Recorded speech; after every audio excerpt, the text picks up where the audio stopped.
Hola a todos. Mañana Atlético de Madrid, Mallorca en el Estadio Metropolitano. ¿Conseguirá el Mallorca su primera victoria de 2025? Estamos en un año que ha comenzado muy mal para el Mallorca, pero yo creo que mañana tiene una buena oportunidad. El Atlético de Madrid viene de jugar un partido exigente en Austria ante el Salzburgo. Exigente no por el resultado, porque el equipo resolvió el partido muy rápido, pero un partido de Champions siempre te implica un esfuerzo físico. Luego tenemos el viaje de vuelta desde Austria. La semana próxima tiene dos partidos importantísimos ante el Getafe de Copa y ante el Real Madrid el Derbi. No va a jugar Rodrigo de Paul, que es un futbolista clave en el centro del campo.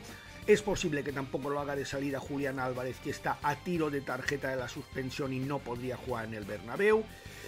Es cierto que el Mallorca tiene también muchas bajas, pero no me parece una mala oportunidad. Vamos a hablar de todo esto con alguien que conoce muy bien a los dos equipos, porque los ha entrenado a los dos y en diferentes etapas además. Don Gregorio Manzano. Así que de la mano de Suzuki Technicars vamos a hablar con el exentrenador del Atlético y con el exentrenador del Real Mallorca. A ver cómo ve este partido y a ver también cómo ha visto este inicio de año. De la mano de Suzuki Technicars. Bienvenidos, empezamos.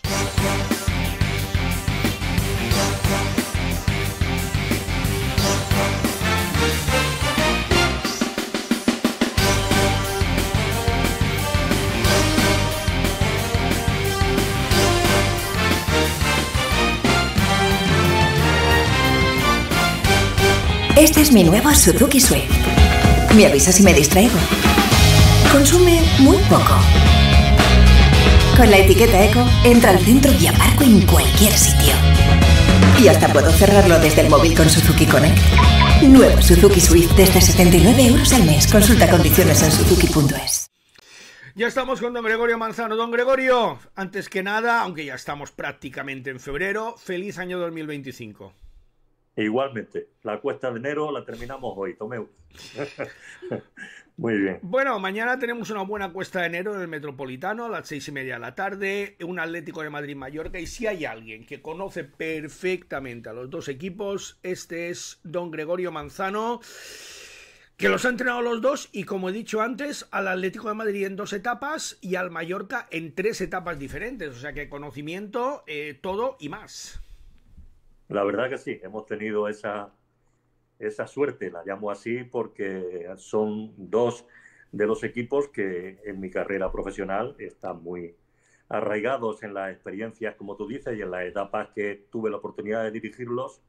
Y bueno, siempre cuando aparecen este tipo de partidos como el de mañana, pues vienen muchos recuerdos, muchas anécdotas, muchas circunstancias, porque en cada momento los equipos, cuando jugábamos este tipo de encuentros, vivíamos situaciones diferentes y siempre pues vienen esas experiencias vividas a lo que tú dices, que mañana pues es otra experiencia nueva, como bien has hecho en el adelanto del Atlético de Madrid, de toda esta semana, de lo que se ha jugado, de lo que le viene por jugar la semana siguiente, de cómo se presenta el Mallorca después de este inicio de año no positivo, porque así ha sido, y todo eso pues se junta en este partido que esto es lo que le da al fútbol realmente su importancia, de saber desgranar cuál de los dos equipos va a estar más mentalizado, más preparado, dónde va a ir a buscar al rival donde más le duele para poderle ganar, con el factor para mí fundamental, que es el campo del equipo local, en este caso, que es el Atlético de Madrid, que es un factor que yo creo que interviene en cualquier diferencia que podamos decir a priori que el partido va a ser muy igualado, pero el factor campo yo creo que en este tipo de partidos es determinante. Hay un partido que se juega hace 3 años, hace 3 temporadas, entre el Atlético de Madrid y el Mallorca. Y la situación es muy parecida a la actual, muy parecida, porque el Atlético está a una distancia razonable del primer clasificado. Es un partido que también se juega en sábado, es un partido previo a una jornada europea, y el Atlético de Madrid, que empieza ganando, acaba perdiendo 1-2 con goles de Russo, del central argentino, que remata de cabeza una falta, y en el último segundo, en la última jugada del partido, en un contragolpe marca ataque Cubo el 1-2. Eso demuestra que es cierto que el Metropolitano es un campo muy complicado, porque lo es el único campo de primera división que no ha visto perder a su equipo esta temporada en Liga, el único, pero los antecedentes demuestran que el Mallorca allí ha ganado varias veces, no es imposible. Sí, sí, es algo real que el Mallorca ha ganado y ahora sí, la memoria echamos hacia atrás en esta experiencia que estás comentando. Nosotros en mi época hemos ganado en varias ocasiones. Recuerdo nosotros jugándonos el descenso en aquella temporada que nos tocó precisamente de jugar un partido en casa frente a Osasuna, Sí. de Javier Aguirre, que perdimos 0-1 en el tiempo de descuento, no se me olvida, en un córner a favor. Lo tengo muy presente, lo recuerdo perfectamente, la última jugada del partido. Que Basinas, si recuerdas, no llegó a neutralizar ese contragolpe y perdimos. En esa memoria me traslado que el siguiente partido era en el Calderón. Y la verdad que íbamos con el agua al cuello, no, lo siguiente. Y como te digo, pues un Atlético de Madrid-Mallorca, y en esta situación no estábamos jugando media vida. Pues recuerdo que aquel partido lo sacamos con un gol de Jonás. Gol de Jonás. Si lo recuerdas. Lo recuerdo perfectamente, 0-1. Ganamos aquel partido con una jugada de Doni y gol de Jonás y sacamos el partido adelante, por decir, ¿no? Luego hay otros partidos posteriormente. Recuerdo en otra temporada donde Santidenia ocupó el banquillo ese partido precisamente en el cambio de entrenador cuando fuimos nosotros también al Calderón y ganamos también aquel partido. O si no, lo ganamos, iba el Atlético ganándonos 2-0 y le empatamos al final 2-2, recuerdo, o ganamos. Ahora la memoria me falla un poco, ¿no? Entonces, bueno, que hemos tenido buenos resultados y no es un campo donde digamos que tú sabes que históricamente vas a campos donde dices sistemáticamente se pierde. ¿Por qué? No se sabe, pero se pierde. Digamos que el Calderón y ahora el Metropolitano no es ese tipo de campos donde el Mallorca pueda ir de principio derrotado. Aunque esté pasando la mala racha, yo creo que las opciones las tiene que jugar por todo lo que tú bien dices, sabiendo que el Atlético de Madrid, bajo mi punto de vista, ha ganado este año algo, bueno, ya lo tenía, ¿no? Y es que sabe gestionar muy bien los partidos el Atlético de Madrid. Es decir, el Atlético de Madrid cuando ha ganado muchos partidos este año precisamente en los tiempos de descuento, que sabes que lo ha ganado. Muchos. No lo ha ganado, digamos, hay que tener buena suerte para hacerlo, ¿no? Pero esa fe y esa gestión, yendo muchos partidos por detrás del marcador que ha ido en el Metropolitano y que todo el mundo podía pensar que este partido qué difícil lo tiene, ahora se piensa que aun yendo por detrás del marcador, el Atlético de Madrid es capaz y tiene recursos y gestiona los partidos para ganarlos. Por tanto, yo creo que mañana es un partido de gestión, de buen partido, de saber gestionar el marcador con el tiempo de juego, y si lo hace bien el Mallorca, ojalá pueda obtener un buen resultado que lo necesita, lógicamente, ¿no? Hay una baja capital en el Atlético de Madrid. Capital, porque es el mejor jugador del centro del campo del Atlético de Madrid. No estará Rodrigo de Paul, sancionado. Yo no sé por qué va a optar Simeone, tiene diferentes opciones. No creo que juegue Coque porque viene a jugar en Austria y no creo que esté yo físicamente para jugar 2 partidos en la misma semana. Yo creo que van a jugar Barrios y Gallagher en ese centro del campo, pero sin duda el futbolista del último pase y el futbolista que mueve al equipo en ataque, que Rodrigo de Paul, no está, y ahí esta es una baja que para el Atlético de Madrid es muy, pero que muy sensible, ¿eh? Sí, es cierto que dentro de la gran plantilla que ha conformado el Atlético de Madrid este año, diríamos que los recursos futbolísticos son muy variados, pero hay 2 o 3 futbolistas siempre, como casi todas las plantillas. Muchas veces cuando hablamos de plantillas de los equipos top, a pesar de que son muy buenos jugadores los que están y los que no están, pero siempre hay 2 o 3 que son fundamentales para el desarrollo normal del juego. Así es. En su sentido. No vamos a recordar, por decir uno del año pasado, del Real Madrid, como era Toni Kroos, que todo el mundo lo echa o lo hinchaba en falta y estamos hablando de un equipo top. Bueno, pues es un ejemplo, digamos, en la ubicación que me estás hablando de Paul, en el medio campo, de un equipo de esta envergadura, que es el que realmente mueve todo el sistema y todos los hilos de un equipo para que las transiciones defensivas ofensivas tengan sentido, tengan su pausa, tengan su aceleración, y son ese tipo de jugadores que cuando no están le dan una pequeña ventaja al rival, ¿no? Pero luego también es verdad que tiene el Atlético de Madrid este año, sobre todo en la parte ofensiva, una gama y unos matices de jugadores de todos los aspectos, que yo creo que eso es lo que marca este año en concreto la diferencia respecto de años anteriores. Yo creo que ahí es donde el Atlético de Madrid tiene esa posibilidad de que jugando en casa y creando fútbol ofensivo, tiene jugadores determinantes en el área, independientemente de los que jueguen, para resolver partidos tanto de una faceta de contragolpe, de ataque organizado o de situaciones de pases, que yo creo que si Griezmann está en el campo y no está De Paul, pues yo creo que es un poco también ese tipo de jugador que retrasa su posición, que lo buscan y a partir de la segunda línea empieza a encontrar línea de pases con los jugadores que entran por banda, y que yo creo que es otro futbolista a tener en cuenta. Y si no está De Paul y se intenta anular a Griezmann, yo creo que ahí se queda un poco maniatado el Atlético de Madrid. Porcentualmente no sé cuánto, pero de luego no va a tener la dimensión que estando esos dos jugadores en perfecta forma sobre el campo. Como entrenador, le voy a plantear dos dilemas a Gregorio Manzano, uno del Atlético de Madrid y luego más tarde otro del Mallorca. Vamos con el Atlético de Madrid. La próxima semana tiene el derbi ante el Real Madrid, un derbi en el que se juega la Liga. Tiene a Julián Álvarez, que es su buque insignia esta temporada, a una sola tarjeta de no jugar el derbi. Como entrenador, pero es cierto que si el Atlético de Madrid mañana no gana, le da al Real Madrid una ventaja grande en la clasificación, cosa que tampoco se puede permitir porque ya está a 4 puntos. Mi pregunta, como entrenador, ¿se arriesgaría Gregorio Manzano a jugar con Julián Álvarez como titular, o teniendo a Sorloth como alternativa optaría por Sorloth y se guardaría a Julián Álvarez como carta en el banquillo por si es necesario en la segunda parte? ¿Qué haría Gregorio Manzano en ese caso? Yo principalmente le daría valor al partido de mañana de la Liga, sabiendo esa circunstancia que bien comentas, porque el partido de Copa lo va a jugar Sorloth sí o sí.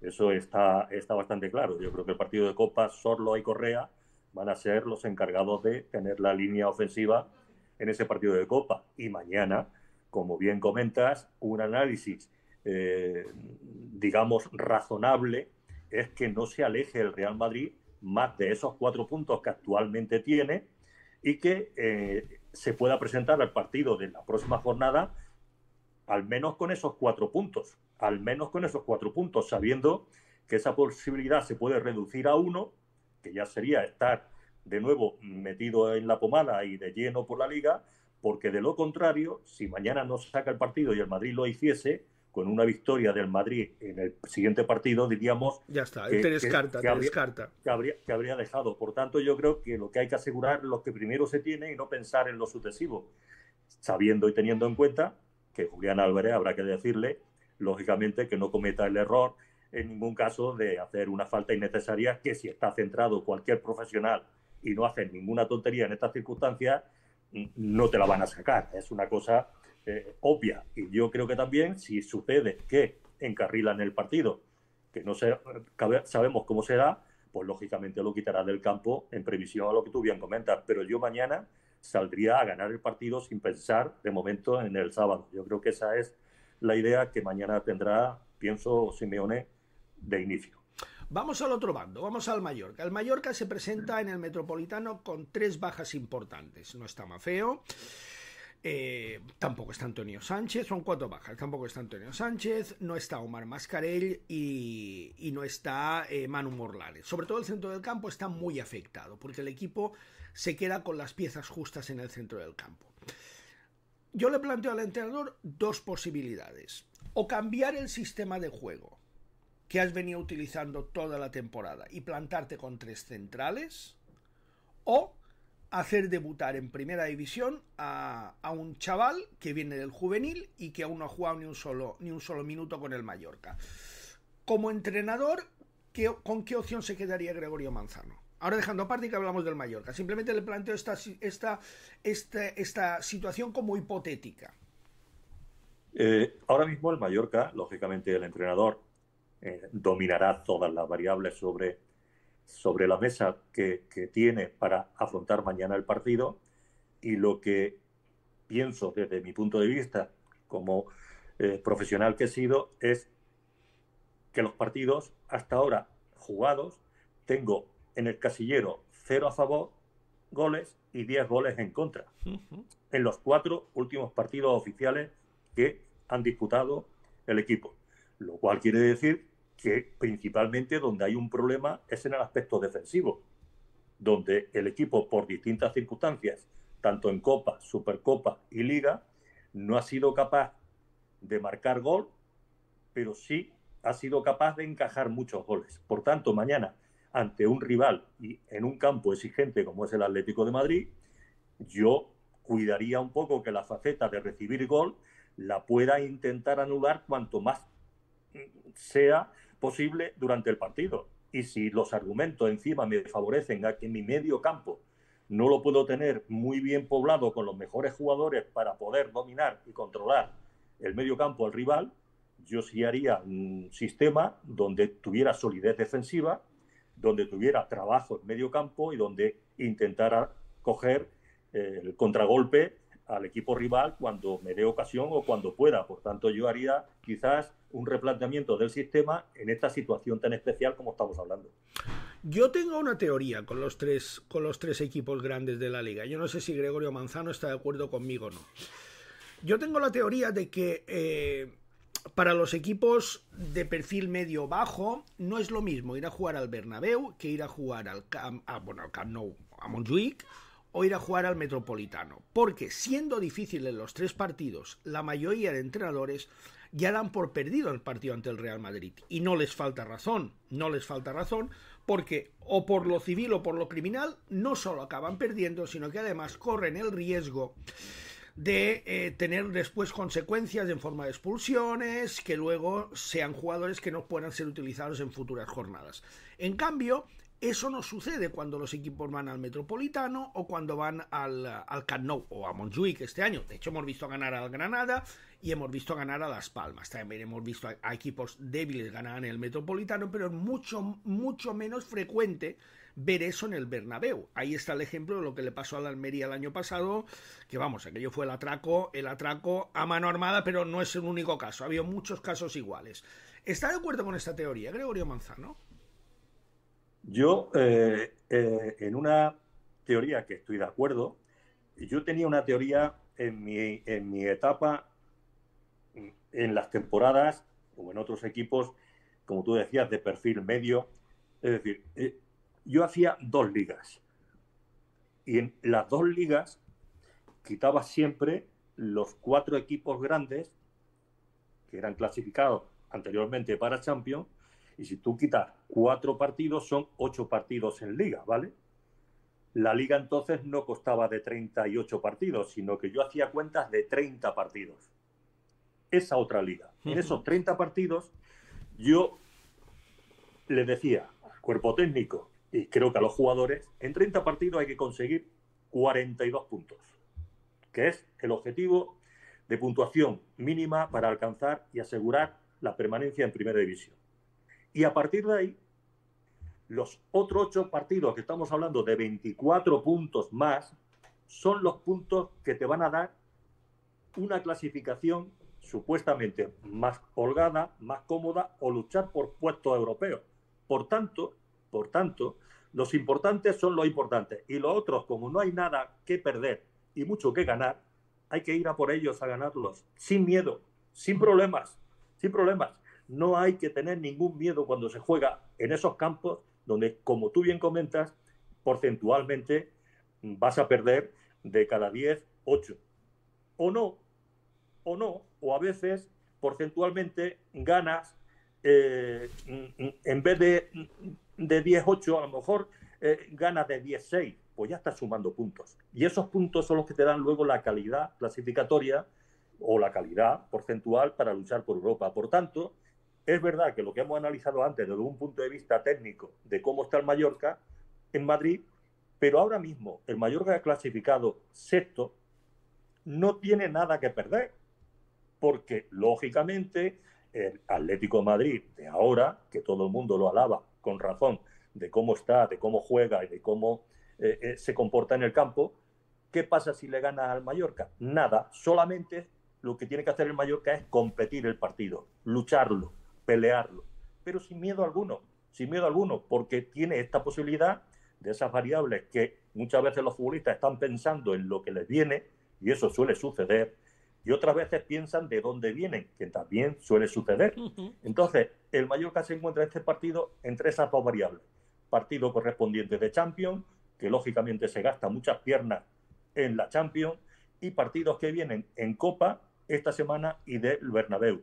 Y esta es la situación donde con un buen planteamiento táctico, que seguro que lo tendrá el entrenador, un buen planteamiento físico, que seguro que también lo tiene, si lo hace un buen planteamiento mental, ¿por qué no puede mañana ganar en el Metropolitano? Estoy seguro de ello.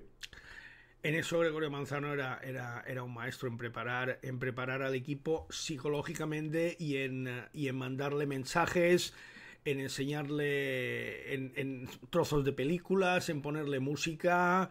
Era un maestro en eso Gregorio Manzano, ¿eh? Recuerda, como anécdota que estamos hablando, en mi etapa ahora del Atlético de Madrid, recuerda cuando el maestro y fallecido Luis Aragonés se hace cargo del Mallorca y el primer partido es Atlético de Madrid-Mallorca. Efectivamente. En el Calderón. Imagínate, bueno, no solamente ya que Luis había dejado el Atlético de Madrid esa misma temporada, cuando yo lo recojo, pues imagínate el morbo de Luis, regresar al Calderón, de la situación del Mallorca, que creo que se marchó Benito Floro, ¿puede ser? Ahora mismo no lo sé si fue Benito Floro. No, Benito Floro no, el que se marchó fue Fernando Pacheco. Fue la temporada 2003-2004. A Benito Floro lo sustituyó Cooper.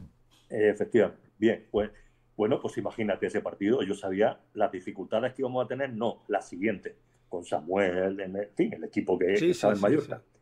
Pues un partido pues que no lo perdimos pues porque Dios no quiso, porque falló Samuel una, recuerdo tal. Y mira por dónde, en una falta que lanzó Jorge, acuérdate, Jorge Larena, que estaba Miki de portero, no se me olvida ese partido, ganamos 1-0 el partido. Entonces, era un poco esos partidos entre estos dos equipos que hablamos, los nuestros, el Mallorca y el Atlético, donde las diferencias muchas veces se ganan por ese factor ambiental, pero es que luego el partido de vuelta en Mallorca nos expulsan, jugamos nosotros con 10, el Mallorca igual insistiendo y no marcaban porque no marcaban, es lo que decimos. Y recuerda una vaselina de Fernando Torres. Sí. Fernando Torres, y ganamos el partido 0-1. Sí. Es decir, esos partidos que no merecimos ganar por situaciones de juego, por situaciones de fútbol, ninguno de los dos los sacamos hacia adelante, los dos 1-0 y 0-1. Por eso te digo que las situaciones en fútbol muchas veces no es lo que el rival te juega y te genera, sino el tú estar preparado, aun estando en inferioridad de condiciones, para asaltar el golpe y ganar al mejor. Y mañana en Mallorca vamos a ver si lo intenta y lo hace. Siempre he dicho, y lo mantengo, que todos los equipos trabajan bien, son todos profesionales, que no se valora como se debería en el fútbol el factor suerte. Y el factor suerte es absolutamente fundamental, el factor suerte. En este tipo de fútbol que hoy tenemos, las diferencias se han ido acortando porque las preparaciones de los futbolistas son cada vez más exigentes y se ve como los grandes equipos les cuesta más veces abrir a los rivales, como los rivales cada vez presionan más durante más tiempo, como los espacios son ocupados durante más tiempo por los rivales a falta de carencias técnicas. Es decir, hoy el fútbol está muy igualado y hoy las situaciones de un partido que se decante para un rival u otro depende de un factor tan aleatorio hoy día añadido, y es que un balón te dé en la mano o en el brazo y alguien determine si eso está más abierto o más cerrado, y encima te digan que esa jugada es la que marca el signo de un partido, porque hoy el factor VAR todavía es un factor añadido a toda la diferencia que existe en el fútbol. Por tanto, eso es muy importante tenerlo en cuenta, porque no es lo mismo un partido que se vaya transcurriendo con normalidad o que haya una entrada de la que vemos en fútbol, que algunas lógicamente no tienen discusión, pero que otras a criterio del VAR, porque pueda permitir que un jugador se vaya del campo o se mantenga en el campo. Son situaciones que cuando aparecen no creíamos que íbamos a llegar a estos extremos, pero estos extremos están dando lugar a que el fútbol cambie de una forma que hace años no podíamos pensar que una máquina hoy día pudiera determinar el cambio de un marcador o de un resultado de una forma, en algunas veces, para echarse mano a la cabeza. Pero, amigo mío, eso es lo que tenemos actualmente. No abramos el melón arbitral, que si abrimos el melón arbitral vamos a estar hablando hasta mañana. Voy a acabar con una anécdota, Gregorio. Vamos a acabar con la segunda etapa de Gregorio Manzano del Atlético de Madrid, esa temporada 2011-2012, y a comienzos de temporada el Mallorca que llama al Atlético de Madrid y pide la cesión de un jugador. Y se decide que ese jugador al final no va a ir al Mallorca porque estratégicamente le interesaba al Atlético de Madrid conservarlo, a ver qué pasaba. ¿De qué jugador estamos hablando, Gregorio? El Mallorca de este año estaba Laudrup, creo recordar, y Lorenzo era ya presidente, y estamos hablando de Coque en el Atlético de Madrid. Quiero recordar que al comienzo de temporada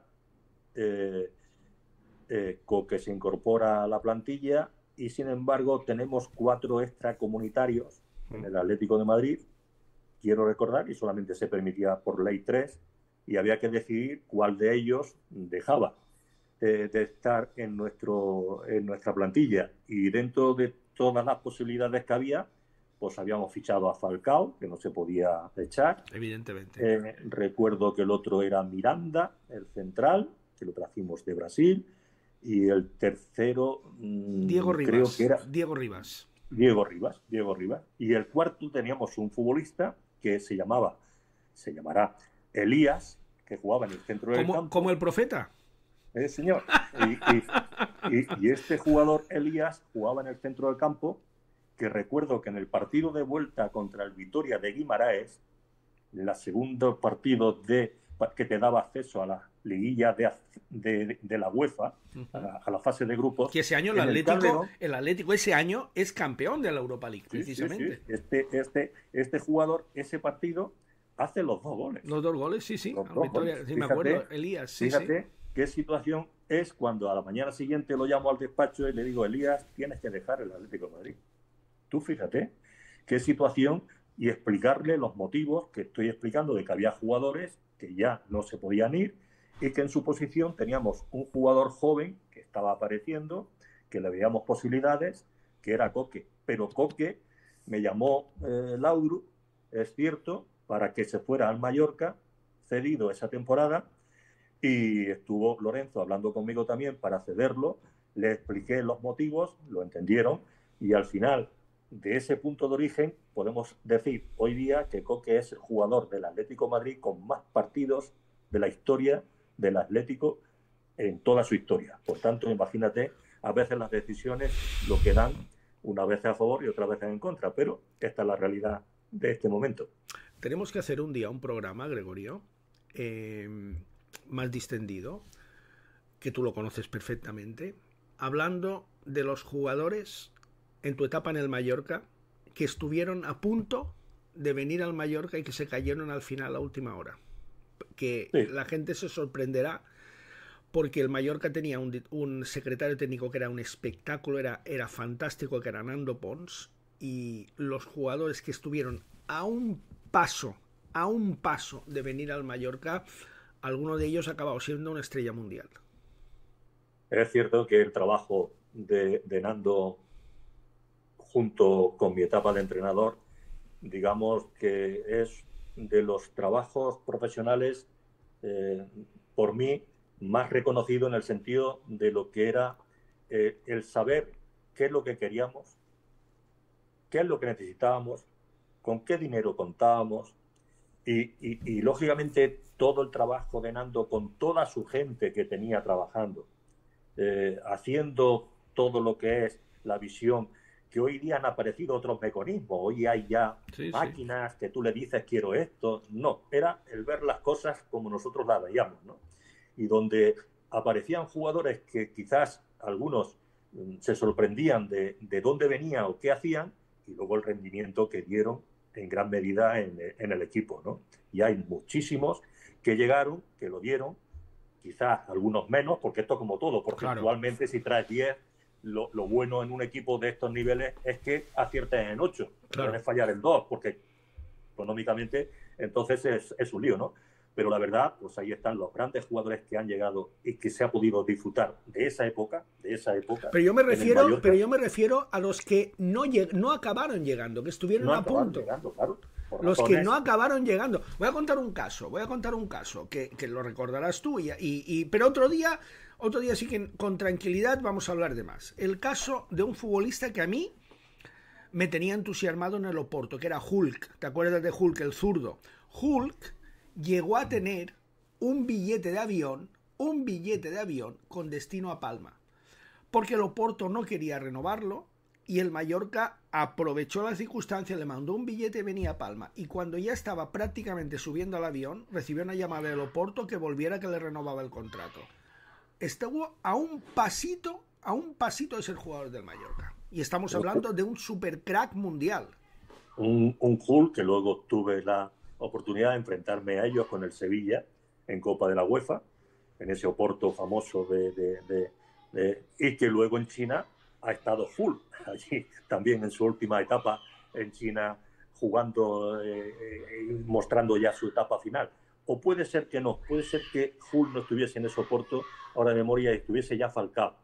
Estaba Guarín, estaba Falcao, colombiano. James. Puede ser que Hulk no estaba en esa... Hulk luego se marcha a Rusia, sí, al Zenit de Leningrado, sí. Y luego se marcha a China. Eso es. Pues estaba Falcao, no estaba en esa época en el Oporto, estaba Falcao en aquel partido que hicimos de ida y vuelta con el Sevilla, que nos elimina el Oporto por la diferencia de goles.